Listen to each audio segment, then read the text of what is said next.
Falcons Audible presented by AT&T is back. Atlanta Falcons come up short to the Carolina Panthers on the road 9-7. I am Derek Rackley. That's DJ Shockley. That's Dave Archer. And yes, he's got a little bit of head shake going on.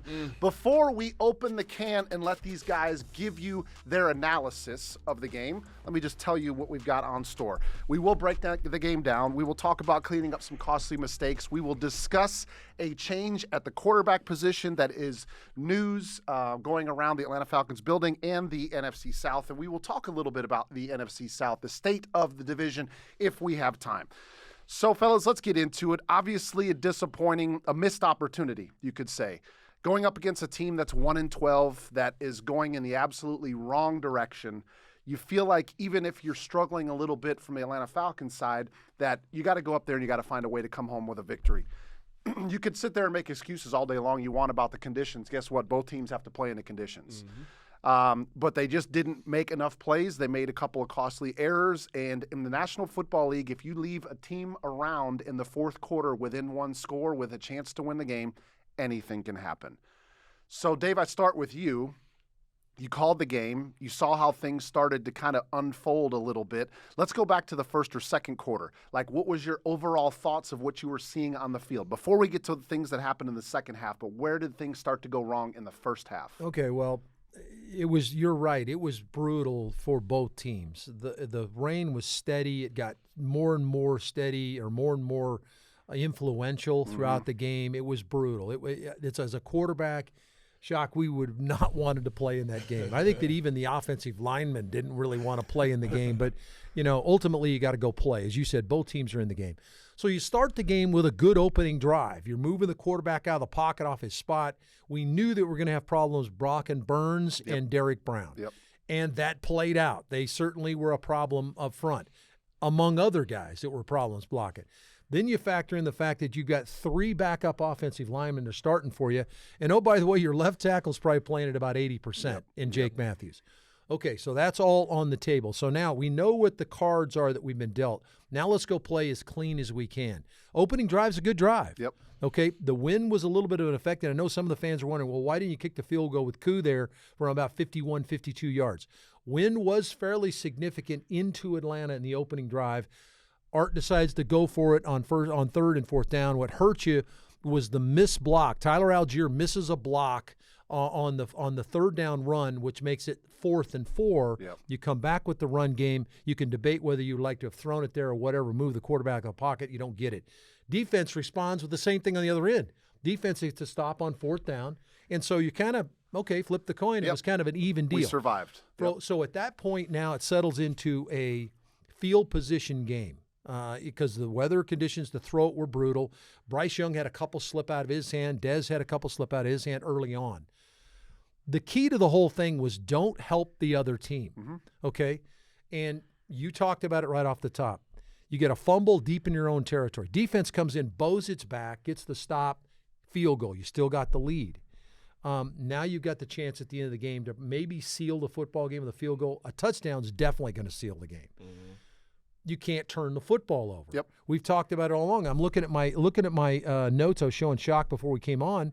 Hold up against the Carolina run. Really didn't necessarily do that to the best extent, but you did a little bit. They had about 130 yards rushing, 125 yards rushing. Not great. Ball security on offense and make the plays that are there. Just make the plays that are there. We didn't do any of that. Okay, ultimately you lose a game you're supposed to win. There's a lot of times, especially when you're rolling the quarterback out of the pocket, you run the boot action stuff, DJ. And you guys can speak to this better than I can, but sometimes, when I was growing up on offense, it was always like if your tight end is open in the flat and he's got a couple steps, give him the ball, right? Whoever it is. Maybe it's a wide receiver that's running a quick in and out. But sometimes you get lured because you want to hit the second throw. You want to look at the guy that's going to be about 10 or 15 yards deep. And sometimes you just need to go ahead and stick, especially in bad condition, stick the 4 or 5 yard throw onto your tight end. Let him turn upfield, let him use some physicality and pick up extra yards. Taylor asked me in our pregame show, would you rather play in a game like the Falcons had on Sunday with driving rain or in snow? And I said, snow every day of the week. Because snow doesn't end up getting attached to the football and make it completely slippery. So you have to deal with all that stuff as a quarterback. So let's go ahead and let's talk about the interception because I think that's one of the biggest stories of the game. No question. And DJ, I texted you almost immediately after it happened. And my thought was, and I'm looking at it as an analyst just like you guys are, is he does a great job of getting away from the pressure, right? Like, and in my opinion, after that point, you've won. You got away from the sack. Now throw the ball 5 yards out of bounds, right? But even Dez said it, I believe, after the game, that he said, I got greedy. I thought I had a chance to make a throwback in the middle of the field, but all of his momentum was taking him toward the sideline, and he tries to throw the ball back inside over the middle. They say the Cardinals sin as a quarterback, and the ball gets picked off. It's easy to sit here in hindsight and say chuck the ball out of bounds, but, I mean, is that not the thing? Chuck the ball out of bounds? It is absolutely a thing, and the number one reason why it is the best thing is because you're in an area of the field where you have points, and it's in the part of the ball game where points were at a premium. Yeah. And you're so close to, I wouldn't say putting the game away, but you're making it tougher on them to have to go down and score a touchdown as opposed to just having to go kick a field goal. But I think you go back to the beginning of this play. You got Cordell Hodge coming across, and he comes underneath, and the play, he gets blown up. I mean, there's penetration from the inside.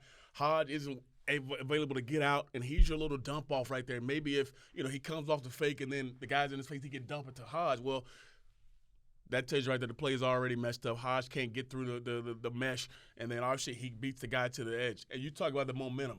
I've been in this position, I don't know how many times, where you escape a guy and you're looking back. You imagine if you're a quarterback, getting your shoulders back turned parallel to the line of scrimmage, but then the receiver that we think he's looking at is obviously Drake London, but he's probably 10 yards inside of where you get your shoulder square. Even if your shoulders are square, you got to get them even more turned to try to throw that football back to the inside. So that tells you right away there are too many factors when it comes to the rain, the weather. You've already outbeaten the guy, the momentum to the sideline. And then in your mind, that's probably not the best throw. In your mind, it's greedy. When you do it, as a quarterback, man, that'd be a great throw. That'd be a spectacular throw if I throw that one. Because deep down, that's one of those game-changing, it only happens once in a while type of throws. But in that situation, in that part of the game, that cannot be the mindset. Yeah. And I remember every time we got into the red zone, my coach would always remind me, whether I was a guy who played, 3-4 years or it's late in the year, hey, we got points. We want to end this possession with the ball on the foot of our kicker, whether an extra point or a field goal. Yep. And in that position, Dez has to make sure he throws that football away because you have points that are already lined up.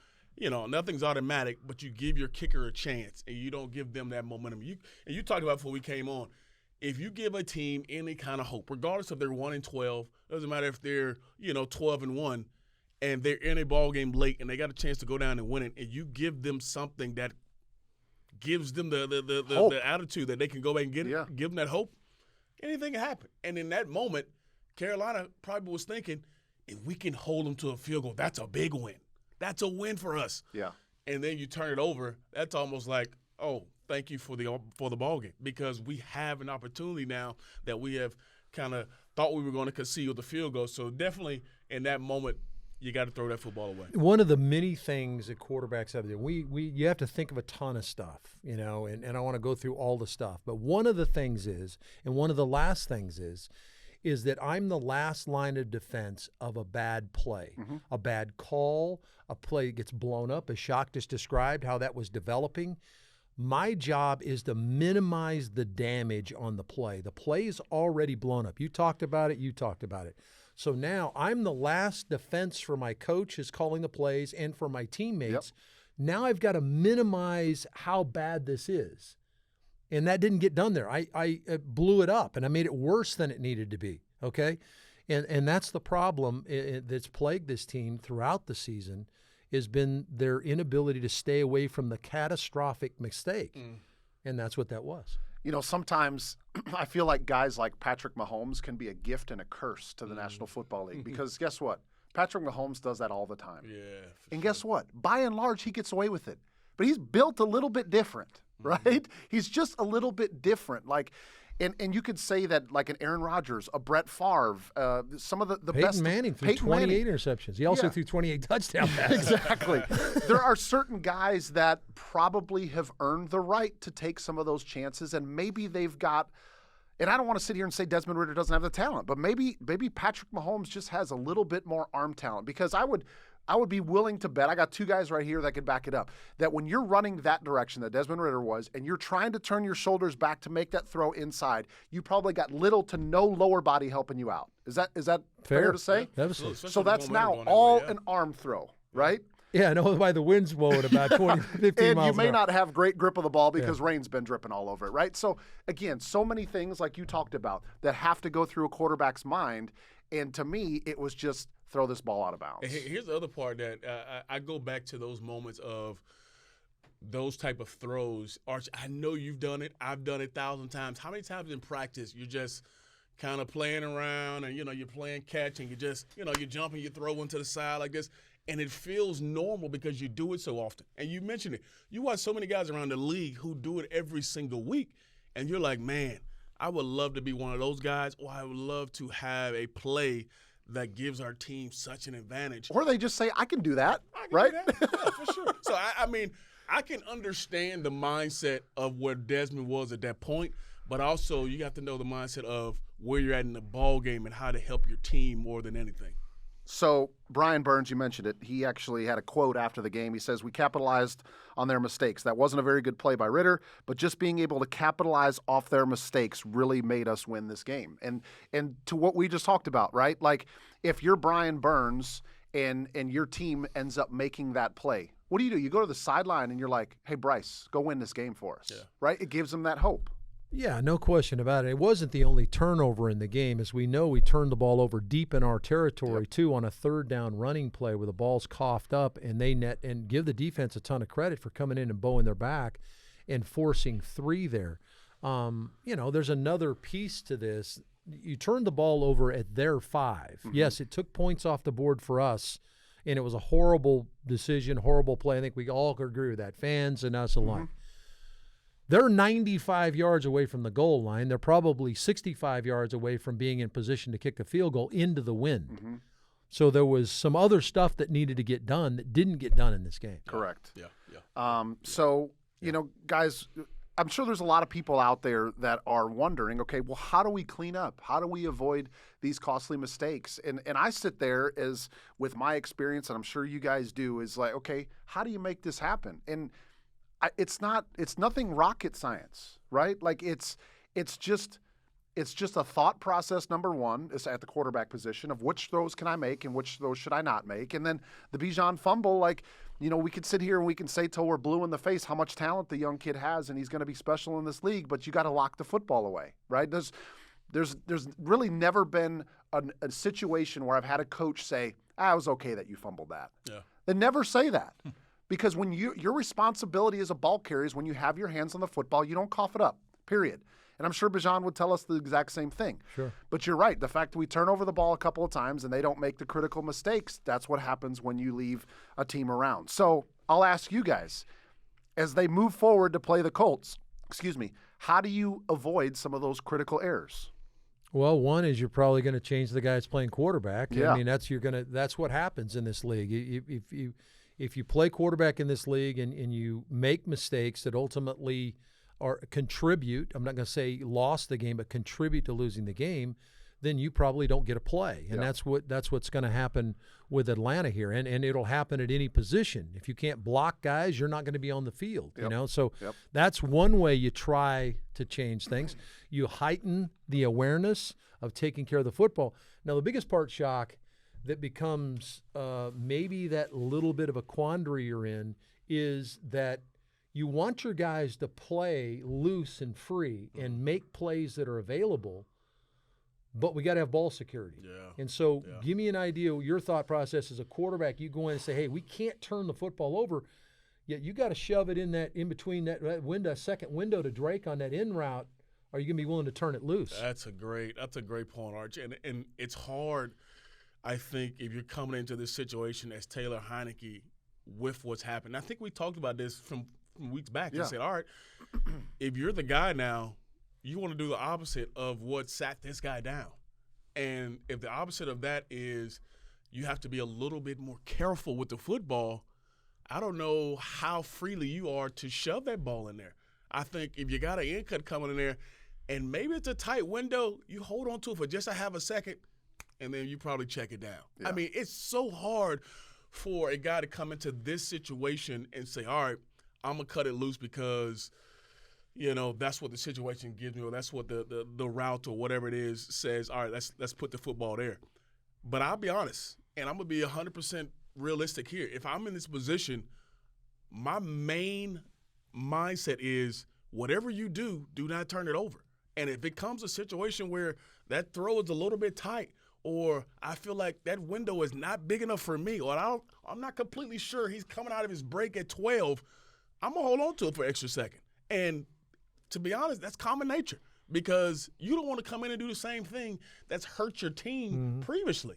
So it's going to be a thin line between where he is mentally when it comes to being able to force the issue when it comes to throwing the football down the field or as opposed to checking it down.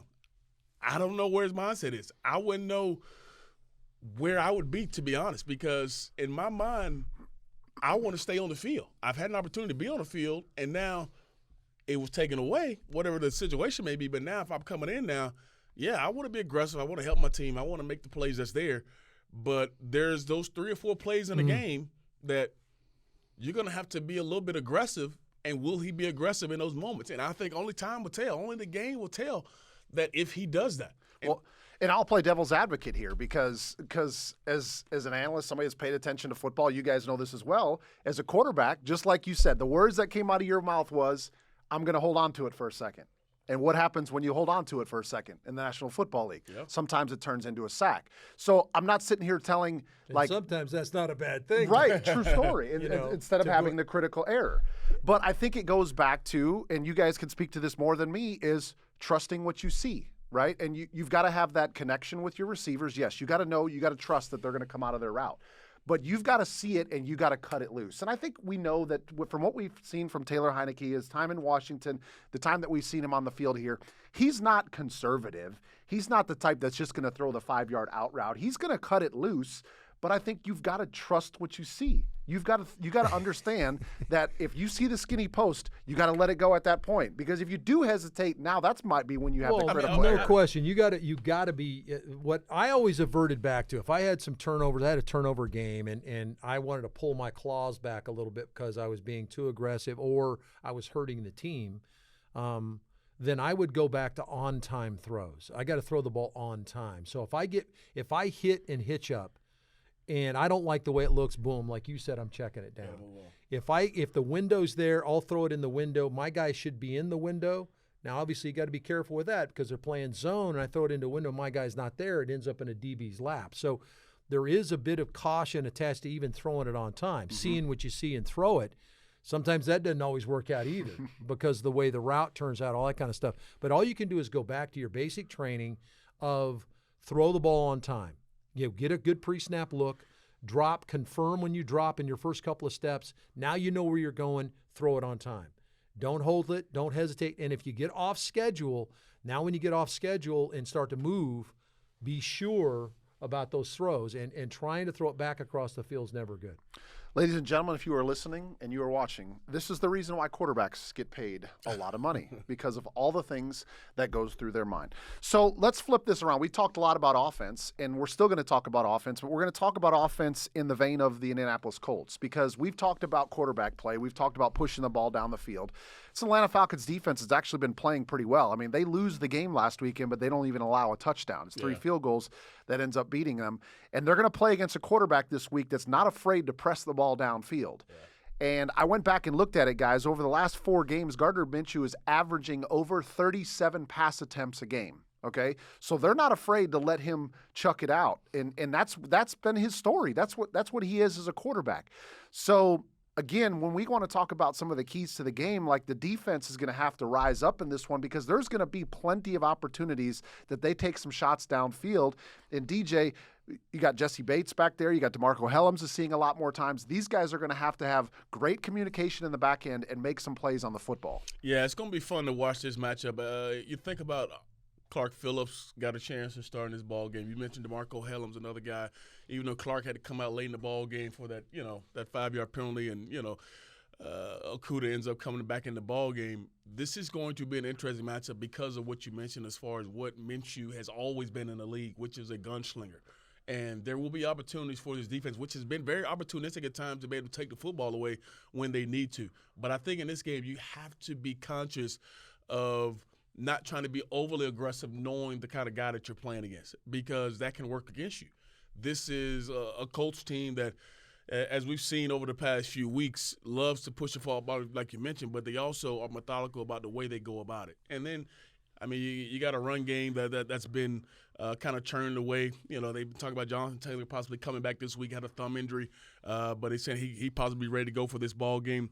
Michael Pittman's got over 1,000 yards on the season, one of his go-to guys. But this won't be any different from what you've seen throughout the rest of the year. You've seen good receivers. You've seen quarterbacks who have been good. You've seen guys who've come in and, you know, probably been the backup. But I think the situation comes down to it's all about you. And at the end of the game, you know, you talk about what happened when they were able to go down and get the field goal together. This is a situation in the season where, yes, you worry about the opponent, but it's all about the little thing the details of the ball game. Arch mentioned early in the game where, hey, a guy misses a block and it blows up the entire play. If a guy misses a coverage on the back end, or if a guy doesn't, you know, rotate the right way, then here comes a big-time play. You have to worry about, I think, the details within your defense. Round Neal's done a great job of forcing the issue. They've gotten pressure. They got pressure on Bryce with just 4 half the time. So you've shown the ability to be able to do that. But also, Archie mentioned it, we haven't been stopping the run as good. Last 2 ball games, total of 277 yards the Falcons defense has given up in the run game. If you do that, accompany that with them being able to throw the football, it's going to be a long day. So I think you have to force them to be one-dimensional and force Minshew to beat you. Arch, last week, Zach Harrison gets his first career sack. Taquan Graham gets his first career sack. Those guys, the rest of the defensive front, providing some pressure up front is obviously going to help all that out as well. But what do you see as some of the keys for when Indy is on offense and Atlanta having success defensively? Well, it would help to get David Onyemata back. Big time. I think David Onyemata in the middle. This, you know, it's really been weird how different positions get hammered. The Falcons have been hammered at the defensive tackle position. Kentavious Street gone for the year. Obviously, Grady Jarrett gone for the year. We've lost. We had David Onyemata's been out the last few weeks. Big part of what they are in the defensives. I give a lot of guys credit. Lakeil London stepped up and really played well. They've rotated Calais Campbell inside. Even Zach Harrison, who's an edge player, they moved him inside. He played some. So those guys have been yeoman's work in there. TQ Graham, you mentioned. Those guys have stepped their game up to the extent where they've been decent, you know. And playing a little bit out of position, but still performing. I mean, Zach Harrison's sack is an indication of why Atlanta went and got him. This is a 3-man pass rush. Zach Harrison drops off into coverage, 3rd down in the red zone. Go get it. Okay. What Bryce Young had done was buy time. He'd done a pretty good job of getting – he gets out of the pocket, and Harrison comes and gets him. And, I mean, he comes like a heat-seeking missile and comes and gets him. And that's a dude at 270 pounds just ran down a quarterback and dropped him in no time. So, really good play there. TQ Graham strip sack, big-time play by TQ. Getting David Onyemata back is a big deal. This is – in the last 6 games, Atlanta's 2-4 in their last 6 games. In the 4 losses – Atlanta has given up a drive in the final 3.5 minutes of the game, 2 for touchdowns, 2 for field goals, that has allowed the opposition to escape with with those victories. Yep. Think about how close these games are. Atlanta has played 31 games in the last 2 seasons. 23 of the 31 games are 1-score games. Yep.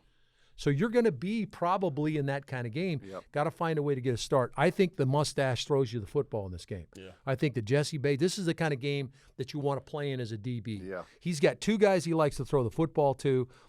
He's got Pittman, who's you talked about his numbers, and he's got Josh Downs. Those are the 2 guys he wants to throw the football to. He's got a couple of guys that run the football. There's an idea of what you can do and what you need to defend. I think he's going to throw it to you. I think you can get after him. Now, defensively, they're pretty good now. Yeah.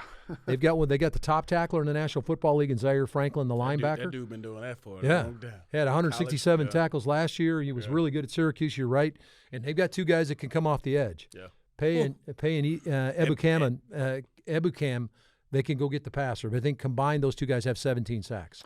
Yeah, I mean, I think you guys nailed it. I mean, there's been so much talk about, playoffs and can they still get in and all this stuff. And yeah, there's still mathematical chance that can happen, but this is one of those, like, they got to take care of their own business, right? You got to just execute, win plays. Your playmakers got to touch the football. You got to secure the ball, no turnovers. You got to find a way to put points on the board. I mean, it's you play in 9-7 games, and you're going to probably more often than not get what you got last weekend. Yeah. And I'm not sitting here saying that Atlanta needs to be a 40-point offense like some of these right now. That's not in the cards right now, okay? But when you have those opportunities in the red zone, you got to come away with points. And finding a way to get Drake London the ball. I mean, I know the conditions were bad last weekend, but Drake London, Bijan Robinson, Kyle Pitts, like those guys got to touch the football. Yeah. They're first-round picks for a reason. And those guys got to touch the football. It'll be a big deal to get your offensive line back. It's the most cohesive unit of any unit on the field, and give Newsel credit and Hinton credit and Storm Norton credit for coming in there and trying to hang in. Those guys haven't played a lot together, and they did a decent job of trying to sort this out. It was a really good defensive front four they played against. But having Dahlman back, having Lindstrom back, having McGarry back, which looks like is in the offing for this weekend, that's going to pay some dividends as well. That's why they're starters for a reason. Yep. So that's why that'll be paid. I'll add one thing to it. This is just my personal opinion. This is not me trying to be OC, not trying to be Arthur Smith. I think when last week's game, when I know the conditions probably asked for it, but Tyler Algier was kind of your bell cow guy.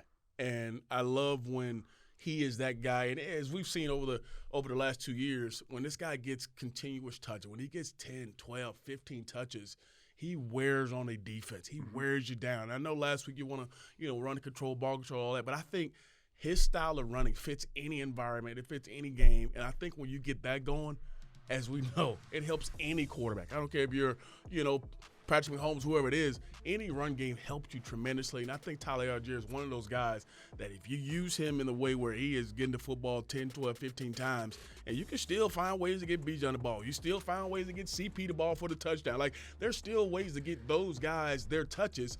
But I think if you have that constant downhill physical attack, and as we know, he has always been a one cut, and he's downhill north and south, he's going to get you positive yards, which is going to help you stay ahead of those chains and ultimately helps you as a play caller. So my personal opinion, I would love to see more of Tyler Algier with the ball in his hand.